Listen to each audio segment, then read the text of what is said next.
O mundo está mudando o tempo todo e a uma velocidade cada vez maior.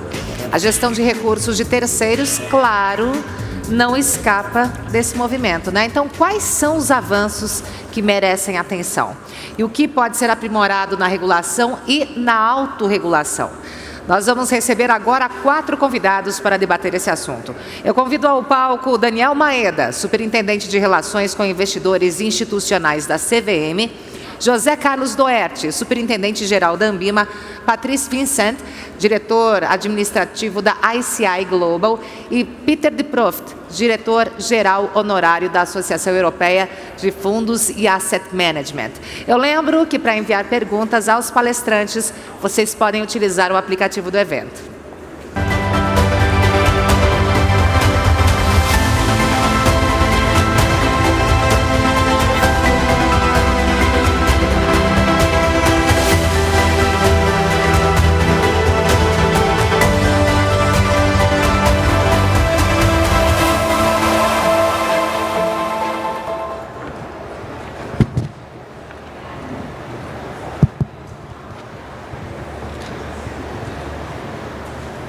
Boa tarde a todos.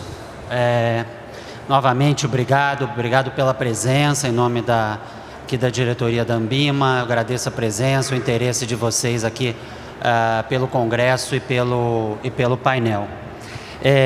Nós vamos ter aqui um painel bem interessante sobre as tendências de regulação internacional e aqui no Brasil também. Eu queria começar, vou fazer 3 rápidas considerações aqui, e aí para vocês verem como eu vou pedir para os nossos convidados aqui falarem um pouco a visão deles do momento regulatório de cada um, que cada um representa, e depois a gente abre para perguntas e respostas. Obviamente eu tenho algumas perguntas aqui, mas também seria bem interessante, bem importante vocês também mandarem perguntas e eu acompanho aqui pelo iPad aqui, tá? Na verdade, a primeira consideração era essa, mais burocrática aqui de como a gente vai tocar. A segunda consideração que eu queria trazer aqui para vocês é da importância do acompanhamento das diferentes legislações internacionais relacionadas aqui, obviamente, ao mercado de capitais, à indústria de fundos, de uma maneira geral. Nós, na Ambima, a gente já faz isso há bastante tempo. A gente tem uma área que é responsável por estar acompanhando essas legislações, essas mudanças de legislação mundo afora, trazendo isso para os nossos associados, informando dessas mudanças e dessas tendências regulatórias. A gente faz esse trabalho já há alguns anos. A gente tem também uma participação em fóruns internacionais, que isso congrega com o acompanhamento da legislação. Vou dar um exemplo agora recente da importância dessa atividade na associação. Recentemente, nós respondemos, a Ambima, o mercado brasileiro respondeu a uma consulta pública da IOSCO e do FSB, do Financial Stability Board, sobre a questão de risco sistêmico na indústria de fundos, Um tema, assim, extremamente profundo. Isso é uma discussão que vem desde 2008, 2009, e que os reguladores internacionais se debruçam sobre esse assunto já há alguns anos. Teve essa consulta pública e nós tivemos a oportunidade, como mercado brasileiro, de estar participando dessa consulta, dando a nossa opinião, mostrando que aí acho que vem a beleza desse trabalho, mostrando como funcionam certas questões aqui no Brasil. Então, muitas vezes a gente tem que aprender com a legislação internacional, mas muitas vezes também nós temos a oportunidade de apresentar a nossa legislação ou a nossa autorregulação também para o mundo internacional e para outros reguladores e assim por diante. Então, essa é uma consideração muito importante que perpassa bastante aqui por trás desse painel que a gente está iniciando aqui. E o terceiro comentário, a terceira consideração que eu queria fazer, que é para já dar o gancho aqui e abrir aqui para os convidados começarem a se posicionar, é um pouco aqui na nossa visão na Anbima, vou citar aqui 3 momentos regulatórios que a gente vem observando, na verdade 4, né? 4 momentos regulatórios que a gente vem observando nesses últimos, talvez, 1 ou 2 anos, mais ou menos, né? A gente não estender muito atrás, vamos pegar aqui esse período de 1 ano e o atual momento. Vocês já devem ter visto, por exemplo, nos Estados Unidos, tem agora, nesses últimos anos, uma tendência à desregulamentação do mercado financeiro e do mercado de capitais, né? As estatísticas mostram aí que nos últimos 40 anos, no mercado americano, nunca se produziu tão pouca regulação para o mercado como nesse momento, né? Então você tem uma tendência à desregulamentação. A gente vai estar conversando um pouquinho sobre isso agora. Na Europa, o Peter depois vai poder também comentar um pouco, o que a gente tem visto é a implementação do MiFID II, com impactos importantes na distribuição de fundos, ou seja, totalmente aqui do nosso interesse, né? Então, parece que a Europa está numa tendência oposta do mercado americano, ou seja, de ainda apertar mais a regulação. Ainda na Europa, né, talvez agora não muito, mas na Europa, tem a questão do Brexit, né? Então, o Reino Unido está nessa discussão, a gente não sabe, vocês estão acompanhando as notícias aí, a gente não sabe qual vai ser o desfecho do Brexit aí, pode ser um desfecho rápido, pode demorar aí uma eternidade. E de novo, qual é a consequência disso na legislação do mercado de capitais, como fica a indústria de fundos, ou quais são os desafios que a indústria de fundos no Reino Unido e na Europa tem hoje e vai ter com o Brexit. E aqui no Brasil, também nenhuma novidade, o que vocês têm visto, seja da CVM e também do Banco Central, né, nossos principais reguladores aqui, pelo menos para o nosso tema de mercado de capitais e sistema financeiro, buscando, através de suas medidas e do seu posicionamento, medidas, por exemplo, de redução do custo de observância, né? A gente tem feito aí, o Daniel vai poder conversar um pouquinho com a gente sobre isso. Além da redução do custo de observância, um assunto também que perpassa a pauta dos reguladores aqui no Brasil, de extrema importância, é qual é a eficiência da regulação que foi aplicada nesses últimos anos e mesmo de regulações futuras.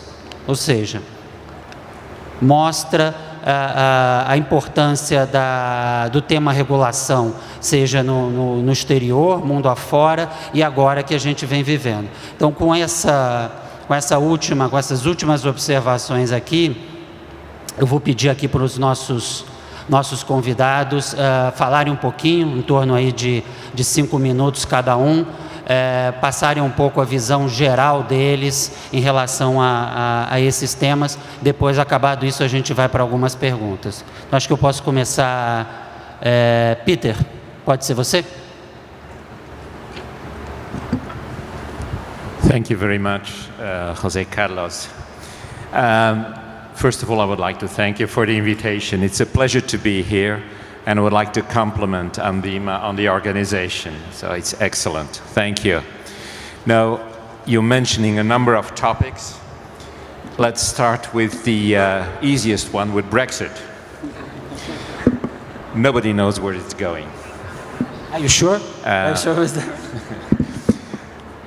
It's it's a topic where we can talk for hours, and I think the spectacle is in the British Parliament. But it's very, very complicated to say where we're going, and we already see a number of consequences where there's a lot of hesitation in the fund industry, and we've seen some movements towards continental Europe, firms making decisions, but the decision is really political, and it's very, very difficult for us to say where this is going to end. It's been pushing forward, forward, forward. Now the end dates are at the end date of this commission, but I mean, your guess is as good as mine. The only thing we can say that it's complicating life a lot, and we don't have a clear view of where and when it's going to end. So, if we talk then about our markets and about MiFID, one of the important things about MiFID first is clear there's a new transparency regime has been established in relation to information on cost and charges that must be provided to investors before and after their investment activity. And firms providing investment advice or discretionary portfolio management must be able to understand the nature and features of the financial instruments for their clients. So it is product governance. The regime requires investment funds manufacturing financial instruments to consider the cost charged for the relevant instrument. And what we see is that the regulator, ESMA, is focusing a lot of the cost of the funds. There has to be real transparency in the cost. There's a push for cost reduction, and there's I would say, a very, very important analysis of how the costs are seeing their evolution. Within that context, I must say that the development of the idea that there's going to be a private pension systems in Europe developing like you have the 401k in the US is going to be very important within that context, because it's the retail investor who is going to be in charge of comparing the products. And so with MiFID, the transparency is going to be very, very important. Another interesting point from MiFID is, in fact, the research, the investment research. Asset managers and investment banks have seen a shakeout in the investment industry as investment firms seek to recalibrate their research needs under the new regime. And MiFID has brought transparency and competition to the investment research business. A Europe-wide survey shows that research budgets have been reduced, and there are rising concerns over the reduction in research quality. And this is something we have to be very aware of. Indications are that buy-side firms are insourcing research, and pressure is mounting on independent and sell-side research providers. So there's again a push for transparency and cost reduction.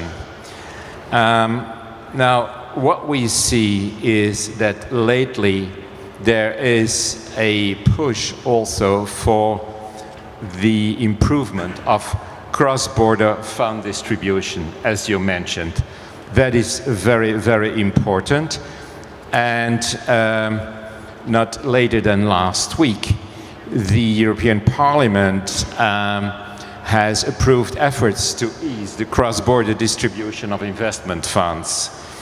So we welcome the removal of the requirement for asset management companies to establish a mandatory physical presence in a host jurisdictions to market the funds. This is also going to be important for Brazilian firms coming to Europe. At the same time, we have again the Brexit problem, where a number of decisions are being taken, in the sense that we have to see that the market continues, but third country firms will have in certain jurisdictions a temporary regime, but what we want to preserve, or what the asset management industry wants to preserve, is a continuity of cross-border. And we have to see how the interaction between ESMA, the FCA, and the national regulators is going to be. Other themes that are important, but I'll stop here, is ESG, SRI, extremely important. We can come back to that. And of course, the development of the blockchain, artificial intelligence. But I'll stop here and leave it to the colleagues. Okay. Thank you, Peter. Yeah, you touch in some. Você tocou em alguns tópicos importantes. Eu vou com certeza fazer alguma pergunta sobre isso. Mas, Patrice, por favor. Thank you, Zika, and bom dia. I don't know if my pronunciation is correct in Portuguese. Sorry for that. And want to double Peter's compliment for organizing this big conference here in Sao Paulo. And it's impressive to have this big attendance here. Zika, I wanted to react on three things or three themes that you put on the table.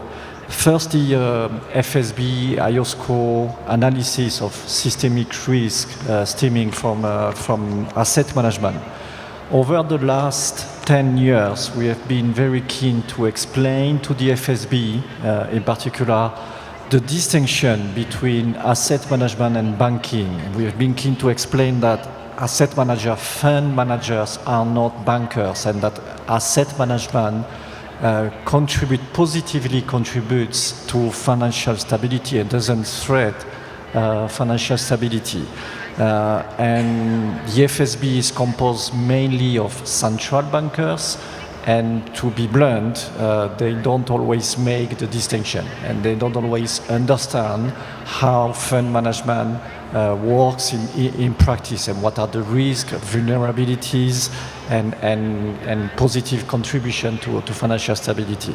So that's what we are explaining, and IOSCO has been a very good player in this game, because IOSCO is a securities market regulator or association of regulators, and understands the way asset management functions.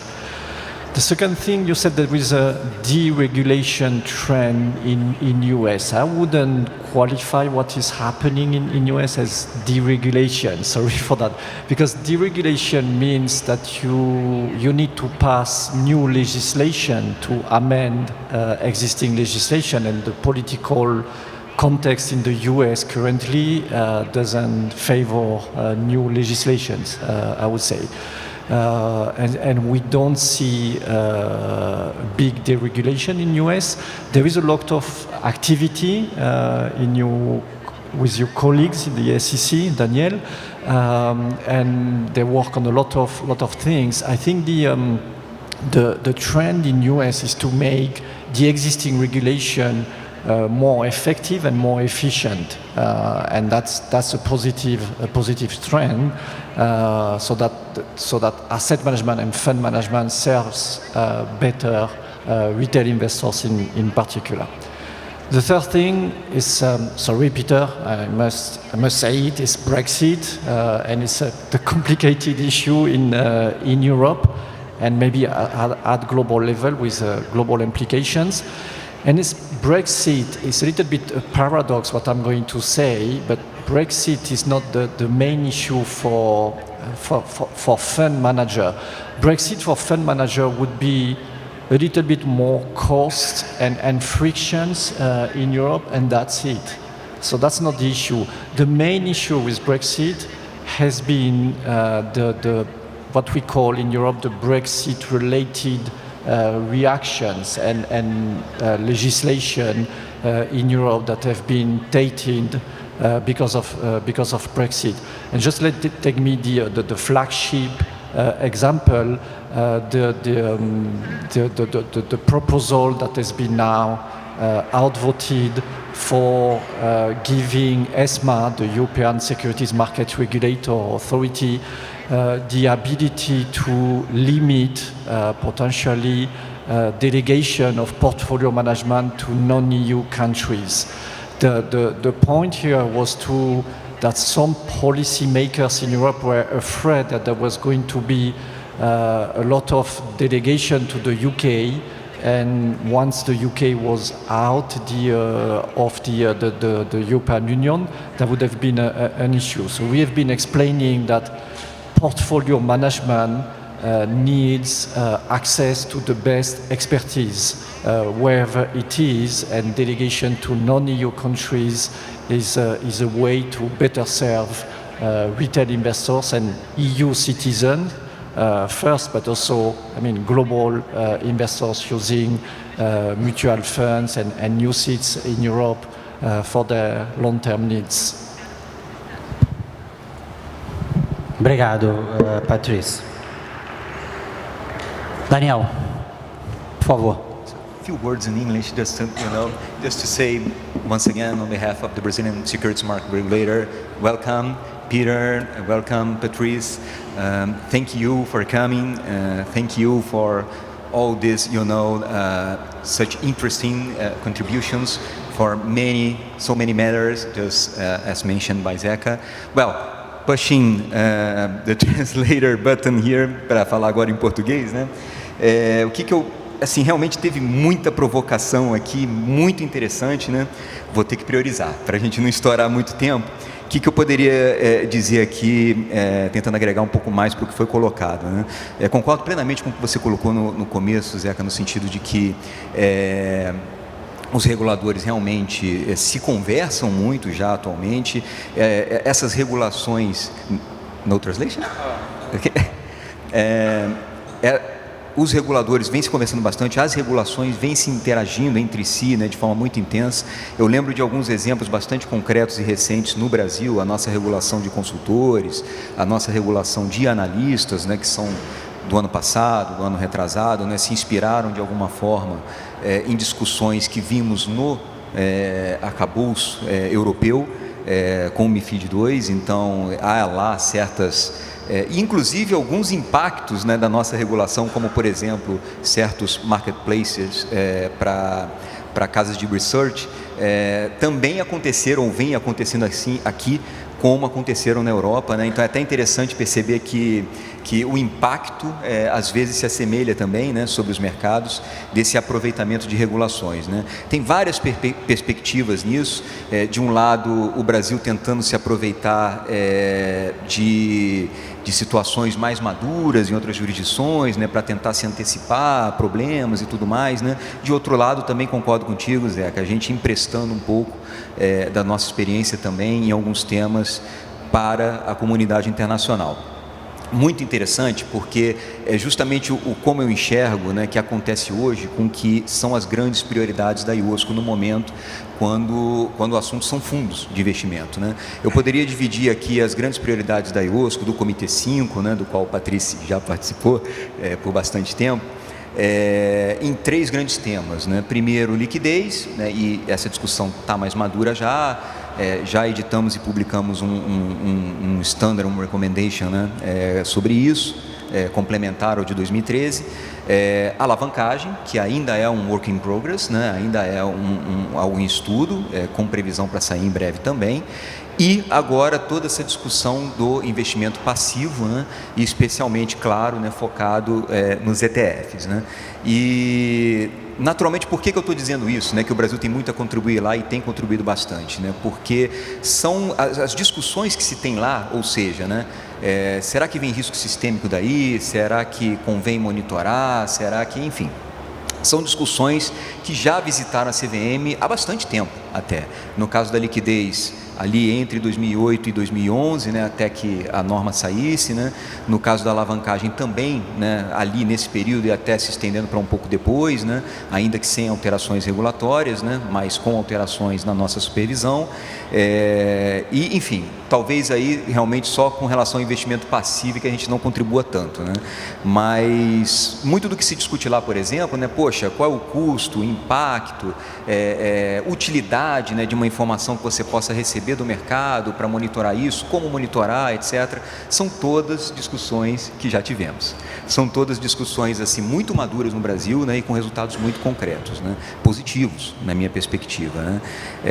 Então é muito feliz assim até de perceber que como a CVM ou o Brasil, né, dito de forma mais ampla, porque o Banco Central também participa dessas discussões, como a gente conseguiu se antecipar, né, em alguns anos até, né, a essas preocupações e direcionar a contento. Hoje eu posso dizer, por exemplo, que tudo que transita, né, no C5 a respeito do tema de alavancagem, inclusive em termos de informações que se possam demandar, monitoramentos que se possam fazer, já são todas questões consolidadas aqui e que vão implicar custo adicional, entre aspas, zero para o mercado brasileiro, né? Porque tudo que temos hoje já vai muito além do que está sendo colocado na mesa lá. Obviamente isso é um motivo de orgulho aqui para a gente, né? Ótimo, significa que a gente pode ficar tranquilo, não vem nada aí de alavancagem. Sem dúvida. Em relação à alavancagem, com certeza. Não, mas é verdade. Assim, eu posso dizer com bastante franqueza para vocês que, assim, seja o caminho, né, que se siga lá no C5, e existem algumas vertentes, né, diferentes ali na discussão, mas seja lá qual for a opção, em todas elas a gente está bastante confortável, né? A gente não teria que prever nada mais na nossa regulação, a gente não teria que prever nada mais no nosso regime informacional.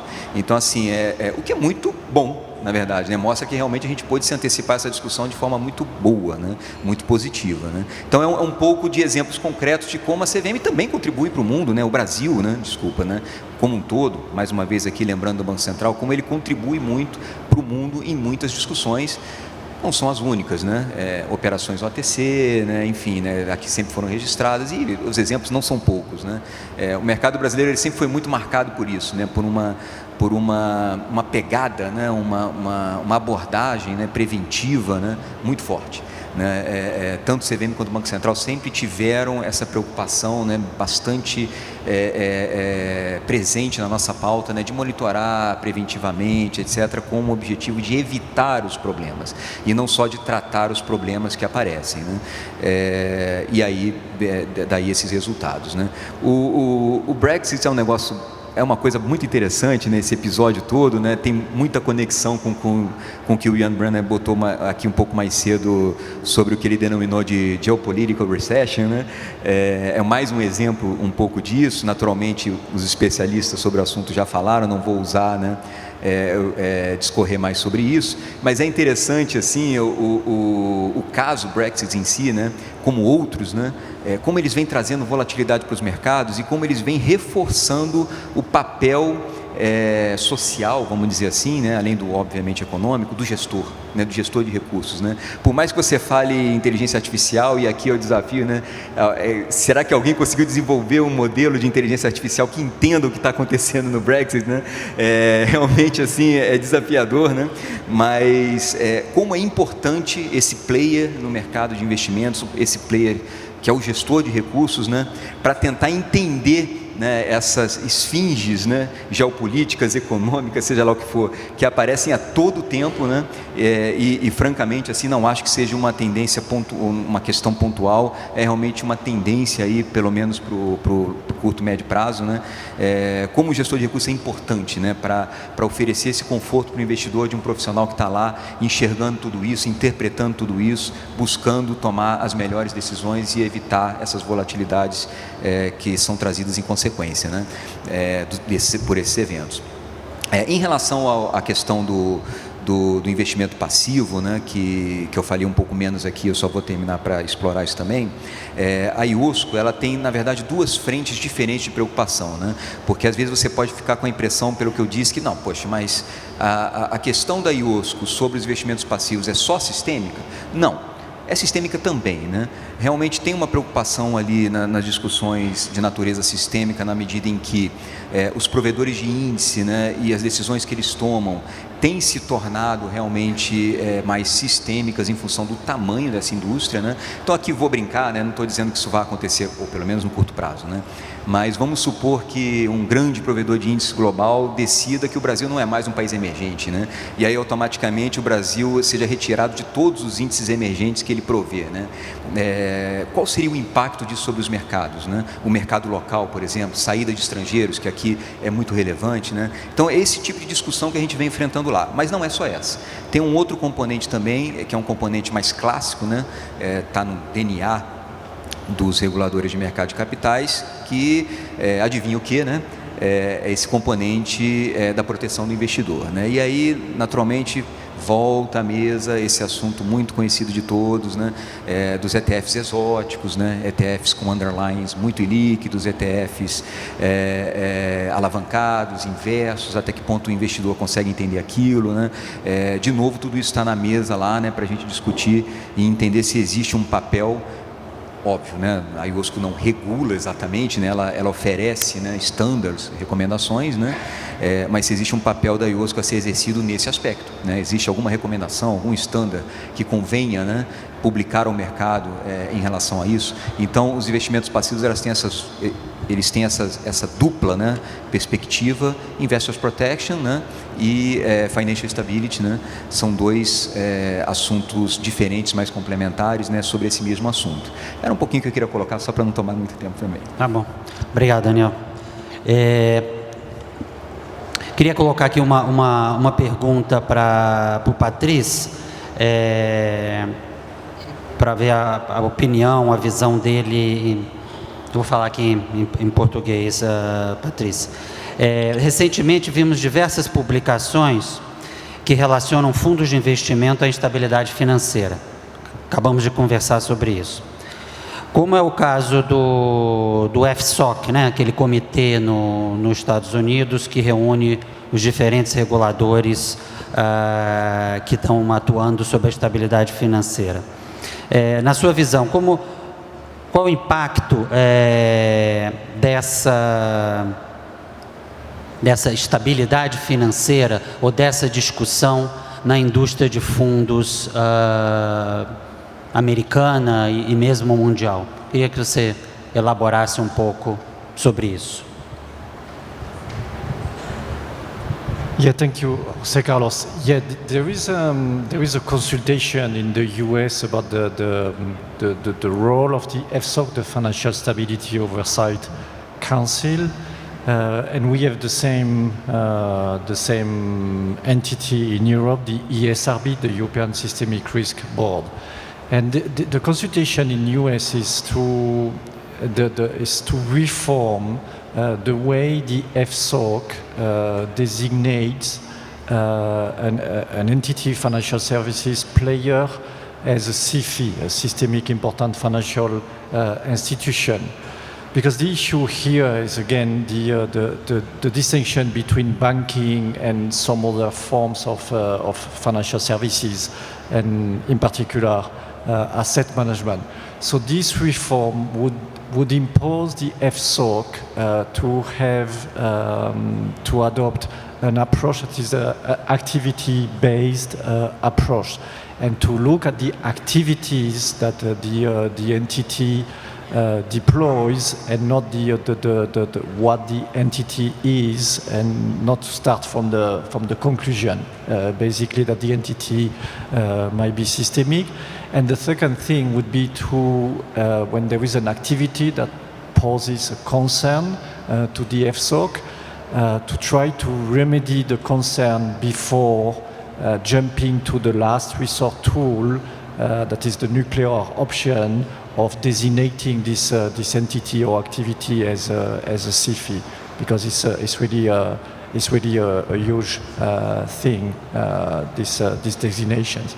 I don't know if I answered your question. Yes, you did. Thank you. Peter, você na sua abertura, nos seus comentários iniciais, você mencionou o tema ESG, né? Eu ontem mesmo aqui no painel da agenda da Anbima, um dos tópicos é esse, quando a gente coloca o investidor como protagonista da indústria de fundos, da indústria de gestão de recursos. Esse é um desafio aqui para a indústria brasileira e para o investidor, de como lidar com o investidor com propósito, o investidor que busca investimentos ESG, assim por diante. Você fez um comentário inicial, queria... como está essa discussão na Europa, seja discussão regulatória, e como também, se você pudesse passar um pouco para a gente, qual é o apetite do investidor europeu para investimentos ESG? Well, ESG is now everywhere in Europe. I mean, it is so important. We talk about ecological, social governance, socially responsible investment, and the risks. It is on top of everyone's agenda in the fund industry. For retail investors and for institutional investors, let me give an example. I'm chairing a financial committee of one of the Belgian foundations, and we decided, or the council decided, to change the whole portfolio into ESG. One of the challenges, coming back to what you said on ETFs, is finding asset managers who had the products in ETFs totally ESG. And this is not simple. Now, this is related then to benchmarks, but ESG is then a top issue. Also on how you cope with this. I mean, let's say you have ETFs, then you go to the General Assembly, you have to show in which way you try to influence through the governance in the General Assembly the politics of the firms. So this is for institutionals. For the private investors, I mean, there's more and more demand for ESG funds, and already, just to mention the impact on the firms, a number of CEOs, remuneration is linked to how they perform their ESG objectives in the firm. So it is everywhere. It's around. It's the topic, and you'll see every day that firms launch ESG funds. We have the ESG benchmarks, and it is active and passive, and this is the topic, and I guess that it will be coming also in the Brazilian and in other markets, but you can't go around. On the contrary, it's an overarching issue. And of course, then the difficulty is the taxonomy of it, the definitions of ESG. There you got ESMA, who came out with a number of proposals. The industry has been commenting on it. It's a principles-based, because it is very, very difficult to bring that into legislation. Posso Thank you. comentar um pouquinho, só complementando aqui, isso é muito interessante. Claro. É um grande exemplo daquela contramão que eu mencionei, né? Isso é um assunto onde o Brasil tem muito a aprender com a experiência europeia. Realmente lá esse mercado já está bem óbvio. Tem desafios também, né? Como medir, né? o impacto ESG no negócio, enfim, né? Como incentivar também toda essa questão tributária até, né? Qual o papel que isso pode exercer e tudo mais. Mas o fato é que a Europa realmente é um mercado muito mais desenvolvido. Citaram aqui a Bolsa de Luxemburgo, né? Que é uma experiência muito interessante, né? De fato, o próprio mercado londrino, né? Enfim, inglês, né? De Green Bonds. Eles têm experiências muito boas para contar para a gente. E no Brasil, realmente, isso ainda está bastante incipiente, bastante verde, sem trocadilho, né? Mas tá bem começando, né? E a nossa estratégia ou abordagem de Brasil em relação a isso, uma das, né? Claro, é justamente acompanhar, né, um pouco o mercado europeu, que me parece ser o grande paradigma no mundo hoje, né, em relação a esse assunto, para capturar boas experiências e tentar replicar aqui. Obrigado, Daniel. Na verdade, eu vou agora, a gente tem aí pouco tempo para terminar aqui o nosso painel. Eu vou pedir para vocês três, em rápidas palavras, colocarem na visão de vocês qual é o principal desafio regulatório que vocês veem nas suas respectivas responsabilidades ou visões ou áreas. Eu sei que para o Patrício é global, então é um pouco mais difícil de responder, mas assim, que você pudesse colocar qual é o desafio regulatório na tua visão, Peter também, e você, Daniel, você pudesse colocar qual é o desafio, dado que a CVM agora recentemente lançou a agenda dela, né, publicou a agenda dela de regulatória para esse ano. Na tua visão, qual é o principal desafio da agenda regulatória de fundos aqui para a gente? Então, queria começar, Patrícia, se você pudesse falar um pouquinho. Yeah. Thank you. I think the main challenge is the demographic change. You're a little bit protected here in Brazil because you have a young population, but in Europe, for instance, the population is aging fast.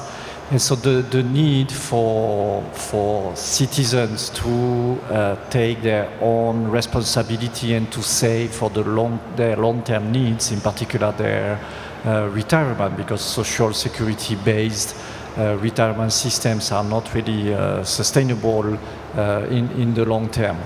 And so the need to develop capital markets in which retail investors can invest and can have their long-term needs properly served.